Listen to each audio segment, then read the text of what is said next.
खाली पकडणं। राज्याच्या आपत्ती व्यवस्थापनाची बैठक आज होती. अतिशय महत्त्वाची बैठक. त्यामध्ये army, navy, air force, coast guard, NDRF, SDRF, दोन्ही आमचे उपमुख्यमंत्री, संबंधित मंत्री, सर्व विभागाचे अधिकारी, विभागीय आयुक्त, जिल्हाधिकारी सगळे होते.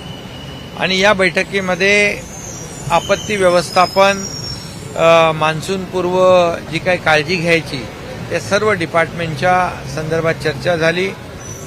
मग होर्डिंग असतील, त्यामध्ये लँडस्लायडिंग एरिया असेल, दरडग्रस्त जे काही मागच्या वेळेस ज्या दुर्घटना घडल्या त्या घडू नयेत, किंबहुना मुंबईमधल्या ज्या काही वस्त्या आहेत लँडस्लाईड होऊ शकते त्यांची पर्यायी व्यवस्था करणे, या सगळ्याच बाबतीमध्ये म्हणजे एकंदरीत राज्य व्यवस्थापन, एसडीआरएफ आहे, या सर्वांनी एक टीम म्हणून काम करावं आणि झिरो कॅज्युअल्टी मिशन म्हणजे जीवितहानी होऊ नये, मालमत्तेचे नुकसान होऊ नये यासाठी सर्व विभागाच्या सूचना, त्यांनी केलेली तयारी, याचा सर्व आढावा त्याच्यामध्ये घेण्यात आलेला आहे. जे पावसाळ्यामध्ये ज्या गावांचा संपर्क तुटतो त्या गावामध्ये औषध, त्याच्यामध्ये त्यांना जो काही पुरेसा अन्नधान्याचा साठा, या सगळ्यावर चर्चा झाली. त्याचबरोबर कर्नाटक, तेलंगणा, मध्य प्रदेश म्हणजे तिकडून देखील जे पाणी येतं त्या संदर्भात देखील कोऑर्डिनेशन आणि कम्युनिकेशन ठेवण्यासंदर्भात चर्चा झाली. आयएमडीचे अधिकारी होते. एखादा अलर्ट आला तर तो सगळ्यांना त्याच्यामध्ये सूचना अगोदर मिळणं आणि त्यांच्यामध्ये जनजागृती करणं या संदर्भात देखील, जेणेकरून लोकांना या येणाऱ्या संकटाची माहिती देणं या संदर्भात सगळी एकंदरीत चर्चा होऊन या पावसाळ्यामध्ये, यावेळेस पाऊस भरपूर आहे, सुदैवाने चांगला पाऊस आहे, आणि या पावसाची जी काही तयारी आहे, मग रस्त्यावरचे खड्डे असतील, जे काही दरडग्रस्त भाग आहे त्यांना सुरक्षित स्थळी हलवणं असेल, धोकादायक इमारतीमधले लोक सुरक्षित स्थळी हलवणं असेल, या सगळ्यावर चर्चा झाली. साथीचे आजार असतील त्याच्यावर चर्चा झाली. आणि एकंदर आज 3 विषयावर चर्चा झाली. एकीकडे आपण जिकडे काही जिल्ह्यामध्ये दुष्काळ आहे, मराठवाड्यामध्ये, तिथे पिण्याच्या टँकरचा विषय, चाऱ्याचा विषय, जनावरांच्या पिण्याच्या पाण्याचा विषय, यावर देखील चर्चा झाली. दुसरीकडे अवकाळी अतिवृष्टी, गारपीट याच्यावर देखील मदत आणि पंचनाम्याच्यावर चर्चा झाली.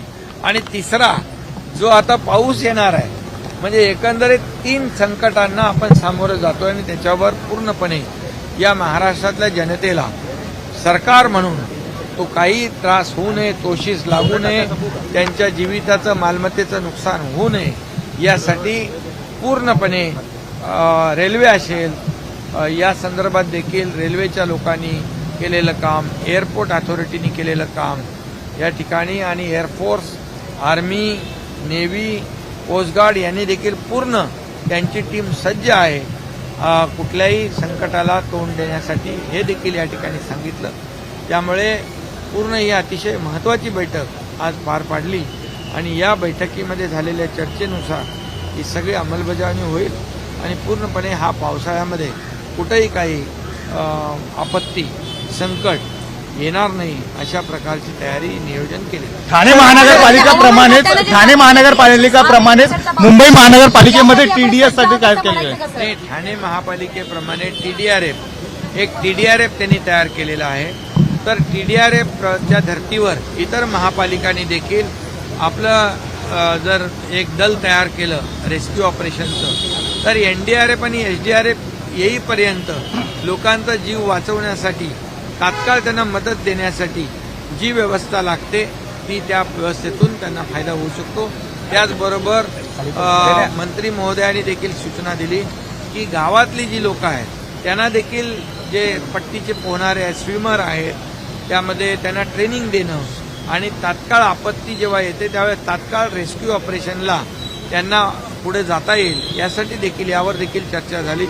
एसडीआरएफच्या टीम आपल्या वाढवणं त्यावर देखील चर्चा झाली. एकंदरीत चर्चा चांगली झाली, नियोजन चांगलं होईल. सर, कोस्टल रोडची पाहणी तुम्ही आता करतायत. कोस्टल रोडची पाहणी केली. कोस्टलच्या बाबतीमध्ये मी काल माहिती घेतली, महापालिका आयुक्तांशी बोललो.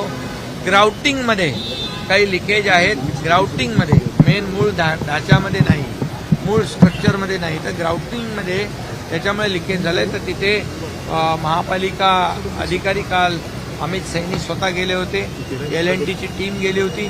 आता देखील सगळे एक्सपर्ट जे आहेत, टेक्निकल एक्सपर्ट, ते त्या ठिकाणी आहेत आणि यातून त्यामध्ये जी दुरुस्ती करायची आहे जी परमनंट दुरुस्ती असली पाहिजे, टेम्पररी असता कामा नये, अशा सूचना मी त्यांना दिलेल्या आहेत. सर, हिंदी में आज की जो मीटिंग हुई प्री मानसून, आज की बहुत ही महत्वपूर्ण बैठक हुई प्री मानसून वर्क की. उसमें army, navy, air force, coast guard, NDRF, SDRF, सभी लोग, अभी पूरे लोग, विभागीय आयुक्त थे, जिलाधिकारी थे, हमारे सेक्रेटरी थे, हमारे दोनों उप मुख्यमंत्री देवेंद्र जी थे, अजीत दादा थे, सभी मौजूद थे.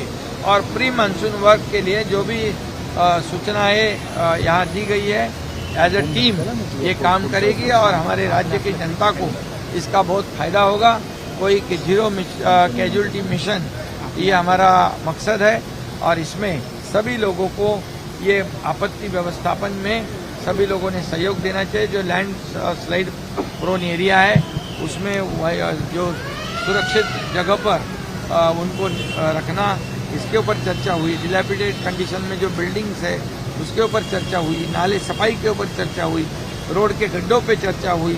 पूरे जगह जब जैसे लोगों के गांव का संपर्क टूटता है, वहाँ लोगों को दवाइयाँ चाहिए, खाने के लिए राशन चाहिए, इसके ऊपर भी चर्चा हुई. पूरी चर्चा हुई है और आर्मी, नेवी, एयरफोर्स, NDRF सभी लोग पूरी तरह अपनी टीम को लेकर तैनात हैं. सफाईचं मी सांगितलं किती टक्के, यापेक्षा हार्ड बेस लागेपर्यंत नाले सफाई करा. जिकडे पाणी भरणार नाही तिथे नाले सफाई चांगली झाली असं समजून त्या अधिकाऱ्यांचा सत्कार करू. जिकडे पाणी भरेल त्या अधिकाऱ्यांना कारवाई करू.